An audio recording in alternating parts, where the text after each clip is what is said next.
আসসালামু আলাইকুম। আজকে দেখাবো একটা ঝটপট মাছ রান্না। চলুন দেখা যাক। এই মাছটা আমি আগে কখনো কাটি নাই, আজকেই প্রথম।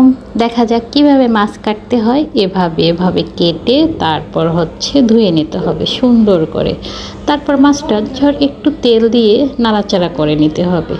তারপরে যখন মাছটা একটু শক্ত শক্ত হয়ে আসবে তখন ঝট করে উঠাতে হবে।